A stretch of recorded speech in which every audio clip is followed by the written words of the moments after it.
Hello, welcome back to the channel, and this is a channel where we give you reviews, playthroughs, unboxings. We generally like to talk a load of bollocks about tabletop gaming in general, and in this video we're going to be talking about one of our favourite dexterity games. We're going to be talking about Blocky Mountains, and in this game you will be attempting to push your trapper, your grizzly bear and your provisions along ridges, ravines and death-defying peaks, trying to be the first one to reach the summit, whilst at the same time trying not to kill yourself and generally fall off the mountain. So in this video we're going to be giving you a very brief overview of the rules. We'll tell you what we do like, we don't like, and we'll come back and we'll tell you whether or not Blocky Mountains is still worth playing today and in the future. So remember, if you're new here, please consider subscribing to this channel if you haven't done so already. Hit the like button and all that shit, and we'll see you after this.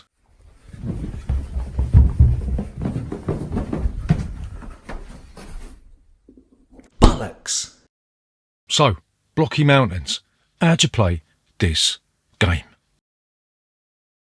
So Blocky Mountains is a quite innovative dexterity game. You're going to unfold the route map and then you will sort out the A, B and C route cards and put them in respective spots underneath the route map. You'll also see that there are A2, B2 and C2 cards. These are cards that are a little bit more difficult to complete. You'll also see that the A cards are sort of quite easy, the B cards are intermediate and the C cards are fucking hard, right? So next thing you'll do is you'll take the owl tiles labelled A, B and C, you'll put them underneath the respective cards, and then you'll take a neutral owl tile and you'll place it next to the A, B and C owl tiles. If you master a route card, then you'll be given the opportunity to take one of the owl tiles, and these will move your pawn marker up the mountain by a number of spaces, and if you mess it up then they'll move your pawn marker down the mountain. You'll put the blocks out so everyone can grab them. You'll take the trapper, which is the little bod type character thing. You'll take the provisions, which is the disc, and the grizzly bear, which is the grizzly bear. And then you'll take the two sticks and a bit of rope and you'll stick them in a place where everyone can get their dirty little mitts on, right? You'll take a coloured disc and you'll place it on the camp, and then you'll take 3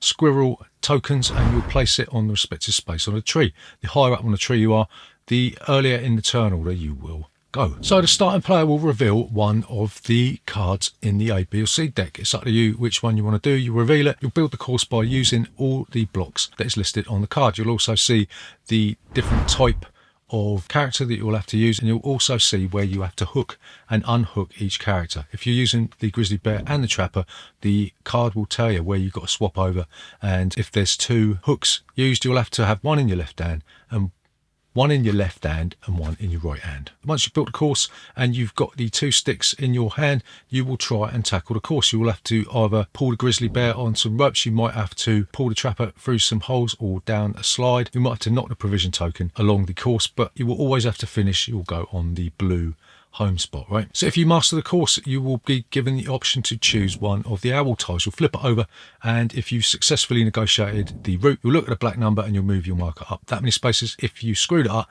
you'll move your marker that many spaces down the mountain. If you screwed it up, you can spend a squirrel token to have another crack at it. Doesn't specify in the rule, but the way we play is you will go on to the next player. The next player will then have the option of trying to tackle the same course, in which case it's free to do so. They'll just have another go, or they can discard that card and pay a certain amount of squirrel tokens that is listed on the board and build another course, in which case they'll reveal the card of their choice, they'll pay the squirrels, and then you'll build the new course. You know what I mean? You'll also see on the way up the mountain that you've got these different shortcuts. You will have to pay a certain number of squirrel tokens to take that shortcut. You'll either be able to go up the path or through the caves, and some routes will give you an owl bonus. These are the ones that are generally more tricky. They'll tell you if you can move up the mountain faster if you complete that course, right? There's also certain things called enhancements on the cards. These will give you the chance to progress up the mountain faster if you can complete a route that is a little bit more tricky. It more often than not adds a few blocks or makes it more difficult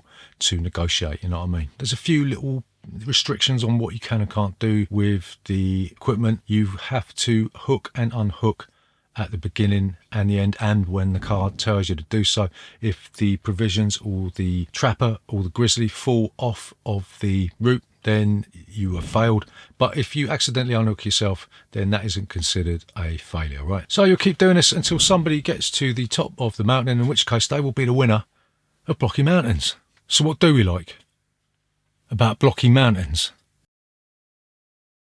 So the first thing that we really like about Blocky Mountains is that the theme comes across really well. You've got that really nice sort of childish, cartoony artwork, and whilst the blocks and the characters are a little bit abstract, it is quite easy to merge the two concepts together in your mind's eye when you're playing. And I don't know about you, probably haven't played it, have you? But I always seem to imagine myself actually traversing up a mountain, and the theme works really well. All of the route cards have got names, like you might have the tree top, which sees you trying to get the trapper and the grizzly bear onto the top of, well, what looks like meant to be a tree, but don't look like a tree, do it? Or you might have the climbing ladder, in which case you'll be trying to get the trapper and the grizzly up 2 levels. Or you might have the stone gate, where you'll just be trying to push your provisions through what looks like a gate made of stone, hence the stone gate. So the designer has actually taken the trouble to take the theme seriously. It could have just been a case of a few cards and just build the route and push your way through it. And there's also the scenario book, which goes into even greater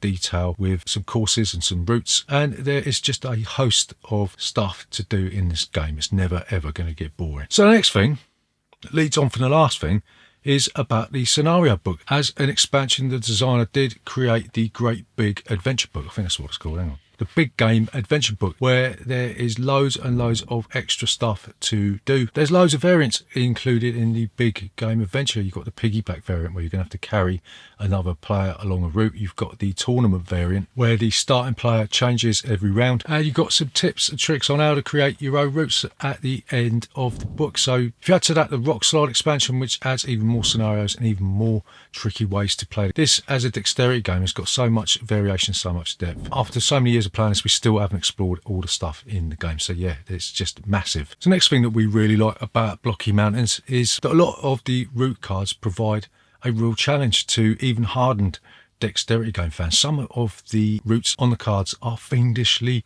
difficult. It's almost as difficult trying to build the bloody thing as it is trying to move the trapper up some of the taller courses, right? And also, if you add to that the fact that the game scales really well, you've got the A stack, the B stack and the C stack. If you don't feel that confident, if you're playing with younger children, you've got the option of going for the A stack.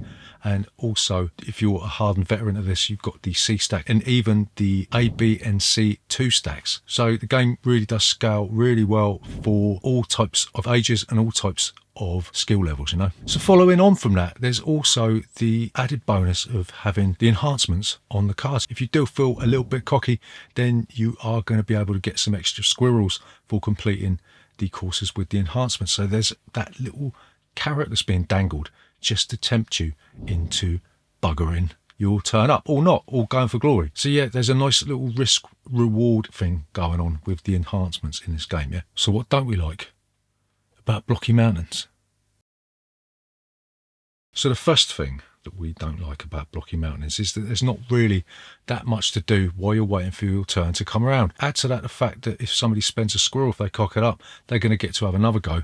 If you are playing a 7-player game, don't ever play a 7-player game of this, by the way. If you are playing a game with more than, say, 4 players, you're going to be twiddling your thumbs, doing absolutely nothing while you're waiting for your turn to come round. Yeah, so this game probably works best maybe with 2, 3, at a push, 4 players. Any more than that, and it sort of does slow down and grind to a bit of a halt, you know. So the second thing we don't like about Blocky Mountains is the owl scoring system is not only a little bit random, you're just going to be turning that tile over, not knowing what the scoring is, but it also favours the player who tackles the route first. They're going to be able to either choose the lettered owl token, which they more often than not are going to know what that is, or if they feel like they need to, they're going to be able to turn over the random one, but they get that option. Yeah, if they turn over the A1, the second player who tackles the route isn't really going to know what they're going to be scoring, and it may unbalance the game slightly, because if you're unlucky enough to be forced to take those random owl tokens and they all end up being a load of shite, then you're at a bit of a disadvantage scoring wise, you know. So the final thing we don't like